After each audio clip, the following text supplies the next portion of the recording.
So this is the option I use. Like I said, it's either they're going to be older folks, health challenge, fixed income, downsizers, parents with some grown children, homes that have a little bit of equity inside of it. This is the alternative option to writing a term product. So with that being said, I will write a term product all the way up to about age 70. That's still where they're able to get a 15-year product. I try to avoid using 10-year options if I can help it. Unless they have, like, for example, even the couple yesterday, they had 8 years left on their mortgage. They took out a 15-year mortgage. They just refinanced it to get a better rate, but they still kept it as the same years, and they're already down eight years on their actual home loan. And they were looking at the 10-year term option, but they were 44 and 47. So what I ended up doing, I talked to them about the importance of getting a 15-year policy, get them to age 62 and 59. Extending that product as much as possible. One, not to sell a 10-year term, because I think 10-year terms are crap, but it's to get them into that enough coverage, gets them to their retirement mark to where they have some options. They're still, if they keep the coverage going, if something were to happen, they're still taken care of. They want to start looking at final expenses and do some conversions, or we can go out and rewrite the policies. They're still in a good time frame. It just made sense to go push them from a 10-year option to a 15-year. With the same implication, if things get done sooner, we can always still cancel the policy. Everyone's happy, right? So that same thing happens on payment protection sites. It's you making the actual call. Now, people that are running, which this comes up a lot, if you're running final expense and running mortgage protection at the same exact time, don't get the thought processes crossed up. In one instance, you're used to selling older folks. When I say older, really talking 55 to 65, sometimes even up to 70, final expense products. On the mortgage protection side, you got to understand that it's a different mindset. It's a different situation. I mean, what they're sending that lead card in is for two different things. They're sending in to get their house paid for. And most times, they want the whole entire thing paid for until they realize the actual price point of it. So in payment protection plan, like I said, this is the secondary option. I will not show this until I went through the first term option, unless I know for sure that based off of health, this is all they're going to qualify for. I'm not going to waste time going through term then, because they can't have it, right?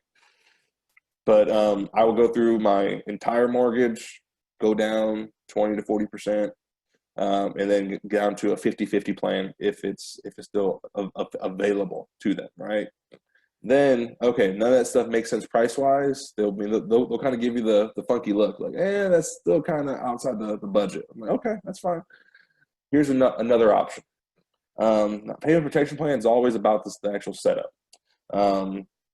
Especially going to, we see an older lead, especially when I say older, 60 to 75.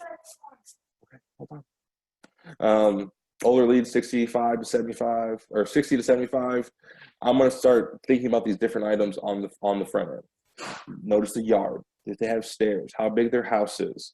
I'm going to bring all that stuff up throughout the fact-finding process in that bond and rapport phase. Then I'm going to bring it up again later on during the paying phase. So what are you going to do with the house, Mrs. Jones? Are you going to keep it? That's a lot of grass to cut. All that stuff we already talked about and kind of got some chuckling and some laughs and giggles on, I'm going to bring it up later again in terms of when it's time to get actually serious about it. But like I said, I believe this can definitely be a true moneymaker if you can master it. Because like I said, you'll definitely see about a 30 to 40% growth of your business, be able to cover some of those older folks that do have a mortgage, not just settling for walking out the door empty-handed or trying to push a 10-year term product. Essentially, all payment protection is using a whole life product to cover a series of house payments. All we're trying to do is buy time in transition. And these tend to be a little bit more affordable options than most of the term products. So what are we buying time for? This is where you have to be really good at gathering the information on the front end about what they actually have going on. What's coming in Social Security wise, what's coming in pension, retirement accounts, any type of annuities. Knowing their financial background is necessary for this thing to work. Because if you don't know this information, you can't create enough pain behind it. Or they're going to come back at the very end. Well, we don't need this. We don't need 6 months of house payments. We have blah, blah, blah sitting inside of our savings account. Well, you just got hit with a huge curveball that you could have avoided if you'd asked a question on the actual front end of it. So I've been burned numerous times myself by not asking enough questions. And by the time I get to the whole pitch, I go through the whole presentation of it. They're like, why would I buy that? Why would I spend $70 a month for 10 months of house payments if I already had that saved? Well, silly me, I didn't ask the savings question. So we could have used that into addition of the actual payments and we're trying to get to 15. We only have to get 5 months. I mean, different things along those same exact lines of it's all about asking the right questions. But like I said, we're trying to buy time, not face amount. So when I'm showing these numbers, I'm only showing months. I'm showing, typically speaking, I'm going to show 12 months, 18, 24 months, and then I'm going to max out whatever the most amount of coverage the people or the carrier can actually have for these clients. You'd be surprised. People jump on that larger option from time and time again. But like I said, the main goal is one, enough time to transfer Social Security or pension, enough time to refinance or sell their house. So the pitch is very, very simple. I tell Mr. Jones, man, there's a few different ways to take care of the mortgage protection, but based on the information that you mentioned before, the plan I think that would make the most sense would be our payment protection plan. Think of it as a bucket of money with house payments inside of it attached to a period of time. 12 months, 18 months, 24 months, whatever time makes the most sense. Each time has a different price point. Depending on the option you choose, you can give your spouse that many months of house payments to figure out what to do next. I mean, that's a loaded pitch. I mean, that's a lot of different moving parts inside that pitch to where, I mean, it gives them a lot of different things to start thinking about. Like I said, this is how I show those options. I try to get everything with accidental death inside of it. It usually adds it adds from a premium standpoint, $2 to $3, sometimes 2 to 4, depending on the actual carrier. But it's a good piece. Just the way people are driving, especially these seniors that are still out and mobile, they're still might be doing some part-time work, going back and forth to doctor's appointments. Chances of them still dying of a car accident are still pretty high, or them dying of a fall, still pretty high. So you might as well just double. It's like I always explain it as playing blackjack. So it's like doubling down. For a few bucks more, if it does happen via accident, it pays out double. So that concept usually makes sense to them for a couple dollars difference. It's a good example. 67 male, non-tobacco, $70,000 mortgage with the ballpark payment of about $1,000 a month. You're looking at AMAM. Like I said, we got a max out option. Now with these ones, instead of reading it how I read the term options, I actually read these backwards. I start with the lowest one. I work my way up. So I start with the 12 months option, looking at the 84 or 82.51, 18 months, 122.44, 24 months, 162.38. And if you want to max it out, which is, if you notice, it's their whole entire mortgage amount, 35,000 and 35,000 accidental death is at 223.27. So I said, okay, now Mr. Jones, how much time makes the most sense, or how much time do I leave Mrs. Jones? Yeah, I just sit there and shut up. I let them tell me what's going to make the most sense for them. Because by this point, I mean, we've already hashed out what's going to happen with Social Security. We already know it's the greater of the two. Identify their pensions, whether they're going to be able to get all of it, partial, some of it. Identify how that transfer is going to actually look. And on paper, we can identify where the biggest gap is going to be at. Whether it's from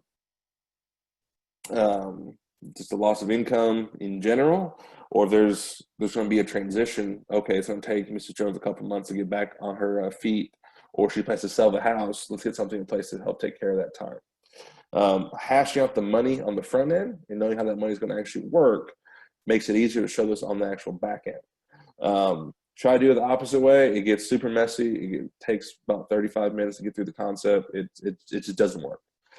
People, they start getting confused. It doesn't make sense to them. You start going talking in circles. Just learn from my mistakes. Make sure you talk about the money on the front end. I identify how that looks, what's going to happen to it. Ask really good questions. Just you get all the pension, partial, any retirement, other accounts, and really draw. So and come to the actual ending point of, okay, Mr. Jones, if you pass away, she's only left with $1,200, right? He's going to agree, or he's going to say, no, she's going to have more. You got to find out where that more is coming from. But more times than none, if you ask the right questions, you'll get the exact picture painted. Then you show them. So, okay, Mr. Jones, with $1,200, is she able to keep this house? It's $1,000 a month. I mean, is that going to be tight, or is that going to make sense? And he's going to tell you, oh, that's going to be tight for her, and that's why we sent this form back in. And he'll kind of reiterate the same circle again of what they're trying to do, what they're looking for, and why they're talking to you about it. But okay, perfect. Well, like I said, we have a perfect plan just for that situation. I go into the same exact pitch. I mean, it's truly designed for those folks that are, like I said, fixed income, not healthy, can't get term. I mean, they want something that's going to be permanent. I mean, any of those people, this is a good plan for them to still satisfy what they're looking for and covering their actual mortgage, but also makes it sometimes in a more affordable sense, or something that's going to be there forever versus a term plan that's going to go away in 5 to 10 years, or they're going to spend buku amounts of money inside of it before it actually makes sense to them. I mean, the one thing we get, though, and I will explain this because I want this recorded, but a lot of people try and do the math. They try to say, hey, am I on payment? Because I got it twice this past week. I think John might have jinxed me. But they always say, well, can I pay more money inside this than what the policy's worth? And the answer is no. So the way these things work, since it is a whole life product, it does build cash value, and I do the math. So, for example, this case, if you take the math on this, $1,000 house payment, so 12 months is $12,000, divided by the monthly payment, which, actually, let me do it on the screen. So $12,000 divided by the monthly payment, which I believe was $82.51. Equals 145 months. 145, divide that by 12 to get years. It's going to take them 12 years to pay up that actual policy equal to the death benefit.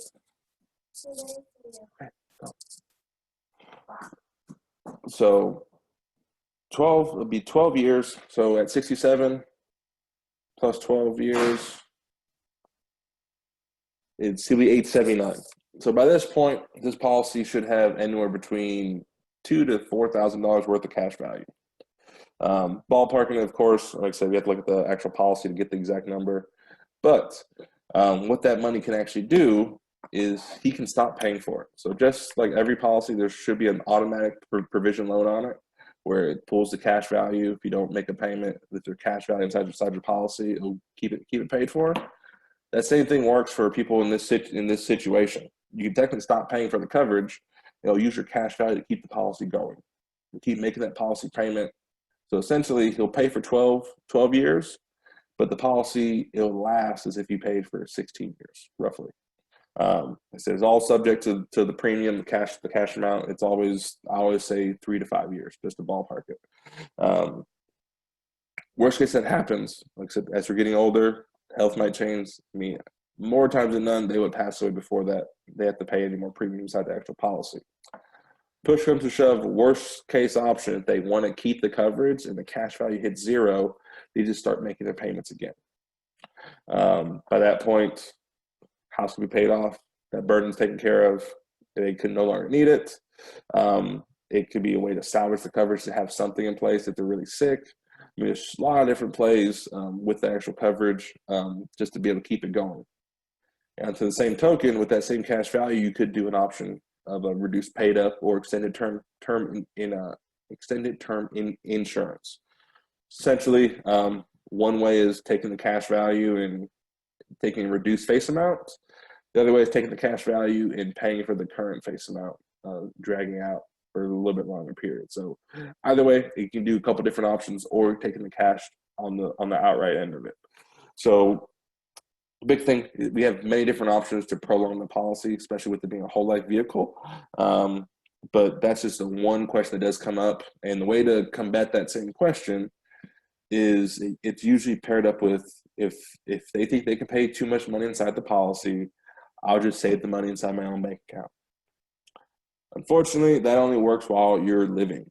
And I straight up I will tell people that. I mean, that's a good idea while you're still living. The only thing different between this and your bank account is if you pay this premium once, you pay them $82, and you passed away, they're paying out either 12 grand or 24,000, while your bank account, regardless of how you passed away, is only going to have $82. Which one would you rather have? And a very point blank, straight up question, just like that. And I get them to kind of sit back and think about it for a quick second. Because I mean, even go out as far as doing that for the whole entire year, $83, that's about $1,000 worth of premium, right? So that's $1,000 saved for them inside their bank. If they pass away on that 1 year mark, would you rather have $1,000 saved or the chance to get 12 or 24,000? So whole life insurance is just like a savings account, saved in full from day one. That's literally how I explain that to people, and it usually resonates a little bit better as people progress on. Sorry, I thought that was an appointment notification. But like I said, that's the quick overview of payment protection plans. Like I said, it's really just used to pivot for a couple different reasons, mainly sicker folks, a little bit older. They're really going to sell the house quickly. There's no reason to have term. I mean, we try to put them into whole life products. They're just picking and choosing the actual battle. Like I said, I try to go, since people are looking for term or more bang for their actual buck, I'm leaning with that until push comes to shove. When they're, like I said, sicker or over the age of 70, we're for sure looking at doing some whole life options.